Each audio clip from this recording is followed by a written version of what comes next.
Every afternoon for a while, this was the best part of their day. The door would open and the game would start again.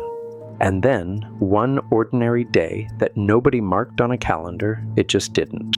I want to ask you something, and I want to be honest that I don't know the answer. Somewhere in the last 20 years, childhood got quieter, the toys went still, and I keep wondering, do we ever get back to an easier time, or did we trade it away so slowly that nobody heard the door close?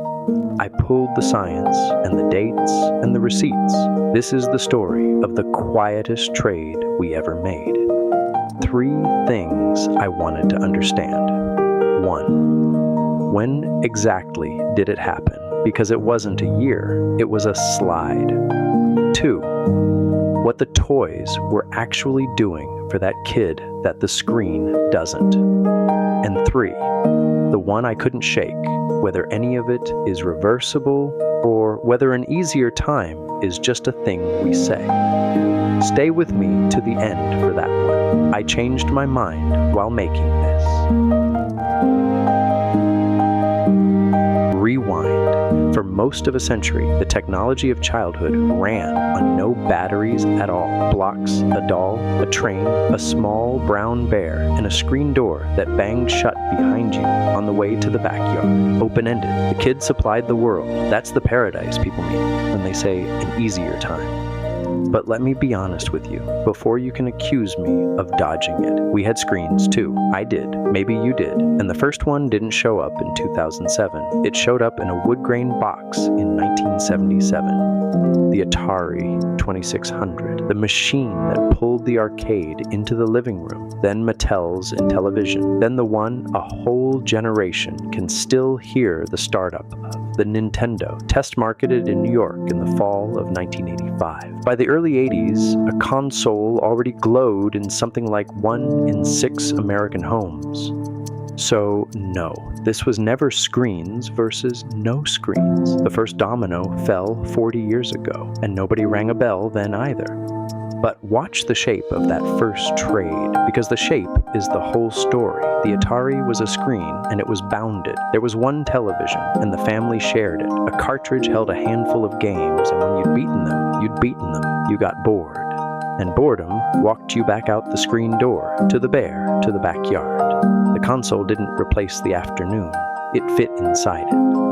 That's the line to hold for the rest of this video. The difference was never the screen. It was bounded play, a thing with an end, against the infinite feed that came later. One domino fits inside an afternoon. The next one would swallow it. Because then, June 2007, the iPhone goes on sale. April 2010, the iPad. A screen a toddler could hold before they could talk. And the first one with no cartridge, no last level, no boredom to send the kid back outside. This is the hinge. Not because Apple meant to end anything, they sold a tablet, but because for the first time the most captivating object in the room wasn't the toy, and it never ran out. Then the slide gets steep. In 2 years, tablet ownership in homes with little kids went from 8% to 40. That's not a trend, that's a tide. 2018. Toys R Us turns off the lights. Every U.S. store, the cathedral of the toy aisle, gone, and almost nobody fought it. And today, kids 2 to 4 average over 2 hours of screen a day. The little ones under 2 already passed an hour. The Atari had a last level. The feed doesn't. The bear on the rug isn't competing with another toy, or even with a console that ends. It's competing with infinity.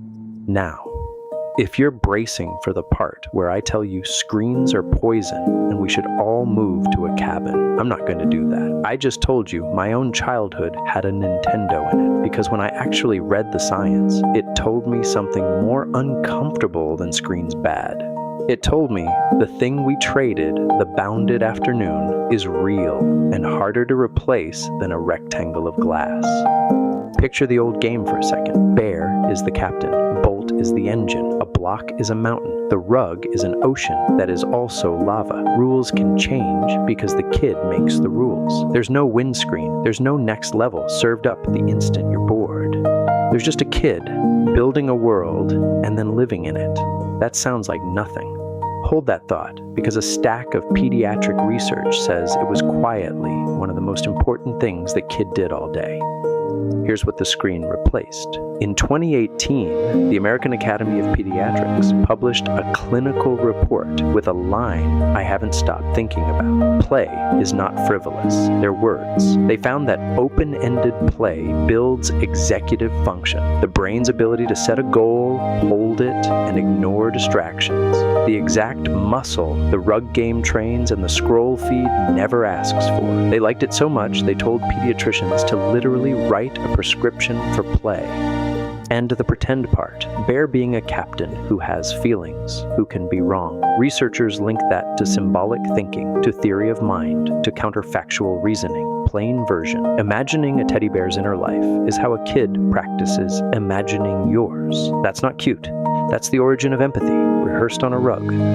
And there's a harder edge to it. One study put preschoolers in a scanner and found that more screen time tracked with lower integrity in the brain's white matter wiring for language and early literacy. Now, I'm flagging that one honestly. It's small, it's a correlation, it is not destiny. But it's on screen because it points at the thing the toys were quietly doing. Not entertaining the kid, wiring the kid. Another, a Shanghai cohort, linked heavier early screen time to lower cognitive scores years later. Same caveat on the glass, linked, not proven. So, that's the case for the bear. And if I stopped right here, you'd close this video certain that we wrecked a generation, and you'd feel a little sick about the iPad in your bag. But that conclusion would be lazy, and the honest researchers are the ones who tell me so. Because the strongest study I found doesn't say what the nostalgia wants it to say. Here's what I got wrong when I started. I assumed the science was settled and damning. It isn't. The biggest, cleanest study on this, 11,000 kids, found screen time's link to worse well-being was real but modest, and that a family's income mattered far more than its screen habits. 11,000. That's the number that should keep us humble. And the deepest review of pretend play, specifically decades of it, reached a conclusion the nostalgia hates. The evidence doesn't actually support the claim that pretend play is uniquely essential. It might be one of many roads to the same place.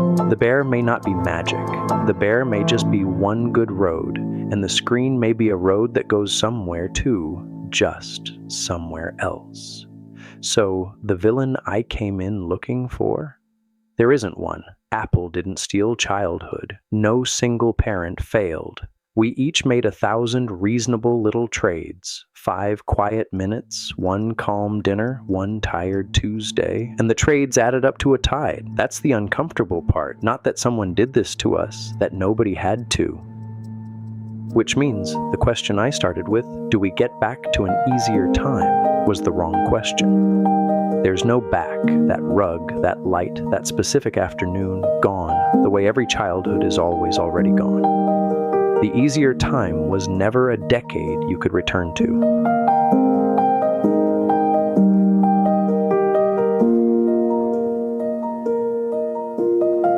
A decision you could still make. Quietly, on a Tuesday, for the kid in front of you. So, not a lecture, 3 small, real things from the people who actually study this. 1. You don't need to win the war on screens. The research says protect a little unstructured play fiercely. Even 20 deliberate minutes counts. 2. When you can, get on the rug. The pediatricians found the magic isn't the toy, it's the kid and you together. 3. Drop the guilt. The income and stress finding means being a calmer parent beats being a perfect one. If you want the studies, everyone in this video named with the caveats intact, they're in the TheLEDGR letter, free at TheLEDGR.io. No fear, just the receipts. And if this made you see the iPad in your bag a little differently, subscribe. The next one's about the first job most people ever get and the same quiet trade coming for it. A call I'll put on the record because we track these. I don't think the tide goes back out. Screen time for little kids holds or rises through 2027, not falls. But I think the counter move is already starting. The deliberate screen-light childhood becoming a thing parents choose on purpose, the way people chose vinyl and gardens. Confidence, 60%. If I'm wrong, you'll see the miss dated at TheLEDGR.io/predictions. Back to the rug. Bear and Bolt are still there. They're patient in a way only a toy can be. And here's the thing nobody tells you. The toys were never really waiting for the kid. They were waiting for the afternoon, the slow, boring, unstructured hour where a kid builds a world. That hour didn't die. It just stopped showing up by default. Now somebody has to choose it. The easier time isn't behind you. It's a door you can still open. The toys will know what to do. The same quiet trade we just watched happen to childhood. It's happening right now to the first job most people ever get. Only this time the kid is 18 and the bear is a paycheck. That story's next.